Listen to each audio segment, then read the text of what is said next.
ಈ ಹಲಸಿನ ಹಣ್ಣನ್ನು ನಾವು ಜಾಸ್ತಿ ತಿಂದಿರ್ತೀವಿ. ಇವಾಗ ಸೀಸನ್ ಬೇರೆ ಮುಗಿತಾ ಬಂತು. ಈ ಲಾಸ್ಟಲ್ಲಿ ಈ ಥರ ಚರ್ಪನ್ನ ಮಾಡಿಕೊಂಡು ಸ್ವಲ್ಪ ಜಾಸ್ತಿ ತೆಂಗಿನಕಾಯಿ ತುರಿ, ಬೆಲ್ಲ ಮತ್ತು ಅವಲಕ್ಕಿ ಬೇಕು ಅಂದರೆ ಬಾಳೆಹಣ್ಣು ಹಾಕ್ಕೊಂಡು ಇಷ್ಟು ಒಂದು ತಟ್ಟೆ ತುಂಬ ಹಾಕ್ಕೊಂಡು ತಿಂತಾಯಿದ್ರೆ ಅದು ಹೇಗೆ ತಿಂತೀವಿ ಅನ್ನೋದೇ ಗೊತ್ತಾಗೋದಿಲ್ಲ. ಬರೀ ಹಲಸಿನ ಹಣ್ಣು ಕೊಟ್ಟರೆ ಯಾರು ತಿನ್ನಲ್ವ, ಅಂಥವ್ರಿಗೆ ಇದನ್ನು ಮಾಡಿಕೊಡಿ.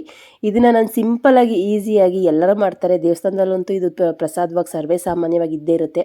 ಮನೇಲಿ ಬರೀ ಹಲಸಿನ ಹಣ್ಣು ನನಗಂತೂ ತಿನ್ನೋಕೆ ಇಷ್ಟ ಆಗಲ್ಲ ಅಂತೇಳಿ ಇವತ್ತಿನ ರೆಸಿಪಿ ಬಂದು ಹಲಸಿನ ಹಣ್ಣಿನ ಚರ್ಪು ಮಾಡ್ತಾಯಿದ್ದೀನಿ. ನಿಮಗೂ ಇಷ್ಟ ಆಗುತ್ತೆ ಅಂತ ಭಾವಿಸಿದ್ದೀನಿ.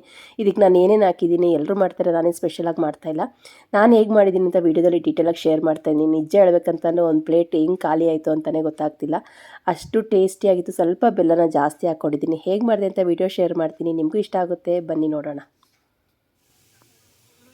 ಇಲ್ಲಿ ನಾನು ಹಲಸಿನ ಹಣ್ಣನ್ನು ನೋಡಿ ಈ ಥರ ಕಟ್ ಮಾಡಿ ಇಟ್ಕೊಂಡಿದ್ದೀನಿ. ಉಂಡೆ ಇರುತ್ತಲ್ವ, ಅದನ್ನು ಬೀಜ ಎಲ್ಲ ತೆಗೆದು ಈ ಥರ ಸಣ್ಣ ಸಣ್ಣದಾಗಿ ಕಟ್ ಮಾಡಿ ಇಟ್ಕೊಂಡಿದ್ದೀನಿ. ಬರೀ ಹಲಸಿನ ಹಣ್ಣು ತಿನ್ನೋದಕ್ಕೆ ಇಷ್ಟ ಆಗಲಿಲ್ಲ ಅಂತಂದರು ಈ ಥರ ರಸಾಯನ ಮಾಡಿಕೊಂಡು ತಿನ್ನಿ. ಇದನ್ನು ನಾನು ಸಣ್ಣ ಸಣ್ಣದಾಗಿ ಕಟ್ ಮಾಡಿ ಇಟ್ಕೊಂಡಿದ್ದೀನಿ. ಇವಾಗ ನಾನು ಬೆಲ್ಲನ ಉಂಡೆ ಬೆಲ್ಲ ತೊಗೊಂಡಿದ್ದೀನಿ. ಸ್ವೀಟ್ ಸ್ವಲ್ಪ ಜಾಸ್ತಿ ಇರಲಿ. ಇವಾಗ ಇದು ನಾನು ಚೆನ್ನಾಗಿ ತುರಿತೀನಿ, ಯಾಕಂದರೆ ತುರಿದು ನಾವು ಹಾಕೋದ್ರಿಂದ ಅದು ಉಂಡುಂಡೆ ಸಿಗೋದಿಲ್ಲ, ನೀಟಾಗಿ ಮಿಕ್ಸ್ ಆಗುತ್ತೆ ಅಂತೇಳಿ ಬೆಲ್ಲನ ತುರ್ಕೋತಾ ಇದ್ದೀನಿ. ಅಷ್ಟರಲ್ಲಿ ಬೆಲ್ಲ ತುರಿಯೋ ಅಷ್ಟರಲ್ಲಿ ಸ್ವಲ್ಪ ಅವಲಕ್ಕಿ ಹಾಕ್ತೀನಿ. ಅವಲಕ್ಕಿನ ತೊಳೆದಿಟ್ಕೊಂಡ್ರೆ ಆ ಬೆಲ್ಲ ತುರಿಯೋ ಅಷ್ಟರಲ್ಲಿ ಅವಲಕ್ಕಿ ಕೂಡ ಚೆನ್ನಾಗಿ ನೆನೆಯುತ್ತೆ ಅಂತ ನೋಡಿ.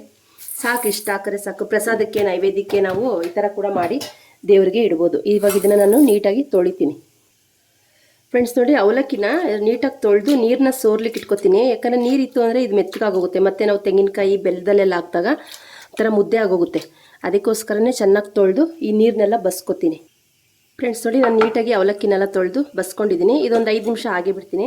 ಇವಾಗ ನಾನು ಬೆಲ್ಲನೆಲ್ಲ ನೀಟಾಗಿ ತುರ್ಕೋತೀನಿ ಫ್ರೆಂಡ್ಸ್. ನೋಡಿ, ಬೆಲ್ಲನೆಲ್ಲ ನಾನು ನೀಟಾಗಿ ತುರಿದಿದ್ದೀನಿ.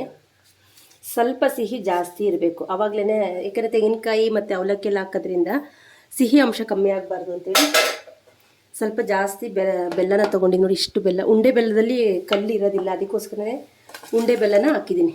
ಇವಾಗ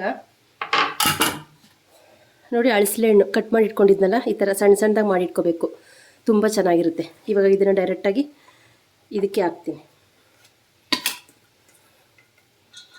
ಬರೀ ಹಲಸಿನ ಹಣ್ಣು ಯಾರೂ ತಿನ್ನೋದಿಲ್ಲ, ನನಗೂ ಇಷ್ಟ ಆಗೋದಿಲ್ಲ. ಹಾಗಾಗಿ ಸ್ವಲ್ಪ ಈ ಥರ ಮಾಡಿಕೊಂಡ್ರೆ ಪ್ಲೇಟಲ್ಲಿ ಇಟ್ಕೊಂಡು ಟೈಮ್ ಪಾಸ್ ಮಾಡಿಕೊಂಡು ಮಕ್ಕಳು ಸ್ಕೂಲಿಂದ ಬಂದಾಗ ಮಾಡ್ಕೊಡೋಕ್ಕೂ ಸರಿ ಹೋಗಿರುತ್ತೆ.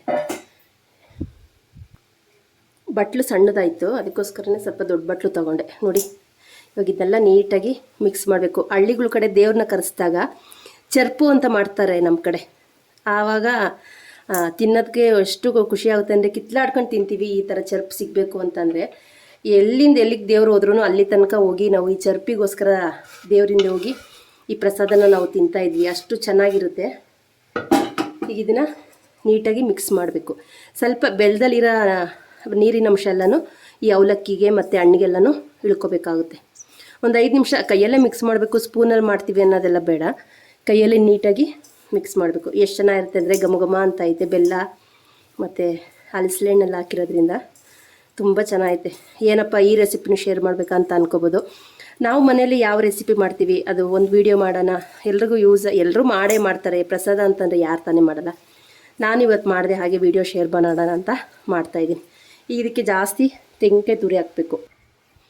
ನೋಡಿ, ನಾನು ಹಸಿ ತೆಂಗಿನಕಾಯಿ ತುರಿನ ತುರಿದು ಫ್ರಿಡ್ಜಲ್ಲಿ ಇಟ್ಟಿದೆ.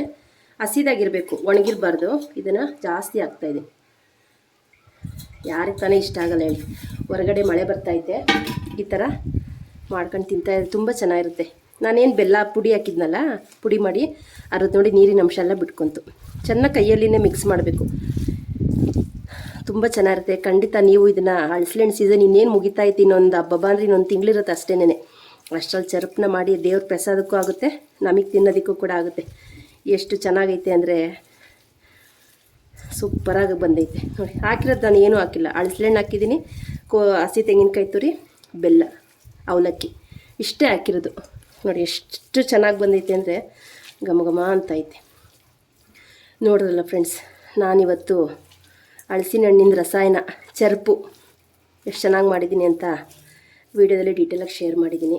ಈ ವಿಡಿಯೋ ಇಷ್ಟವಾದಲ್ಲಿ ಲೈಕ್ ಮಾಡಿ, ಶೇರ್ ಮಾಡಿ, ಕಮೆಂಟ್ ಮಾಡಿ. ನಿಸರ್ಗ ಕುಕಿಂಗ್ ಚಾನಲ್ನ ಇನ್ನೂ ಯಾರೆಲ್ಲ ಸಬ್ಸ್ಕ್ರೈಬ್ ಮಾಡ್ಕೊಂಡೆ ನೋಡ್ತಾ ಇದ್ದೀರೋ ದಯವಿಟ್ಟು ಸಬ್ಸ್ಕ್ರೈಬ್ ಮಾಡಿಕೊಂಡು ಸಪೋರ್ಟ್ ಮಾಡಿ. ನಿಮ್ಮ ಪ್ರೀತಿ ವಿಶ್ವಾಸ ಹೀಗೆ ಇರಲಿ. ಇದೇ ರೀತಿ ಸಿಂಪಲ್ಲಾಗಿರೋ ವೀಡಿಯೋ ತೊಗೊಂಡು ಬರ್ತೀನಿ. ಅಲ್ಲಿ ತನಕ ನನ್ನ ವೀಡಿಯೋಸ್ ನೋಡಿ ಸಪೋರ್ಟ್ ಮಾಡಿ. ಹೋಗಿ ಬರ್ತೀನಿ. ನಮಸ್ತೆ, ಬಾಯ್ ಬಾಯ್ ಫ್ರೆಂಡ್ಸ್. ಈ ಥರ ಚರ್ಪನ ಒಂದು ಸಲ ಮಾಡಿಲ್ಲ ಅಂತಂದರೆ ಅದು ವೇಸ್ಟೇ ಫ್ರೆಂಡ್ಸ್. ಒಂದು ಸಲ ಇದು ಹಳ್ಸಿನ ಸಿಕ್ಕಿದಾಗ ಈ ಥರ ರಸಾಯನ ಒಂದು ಸಲ ಟ್ರೈ ಮಾಡಿ.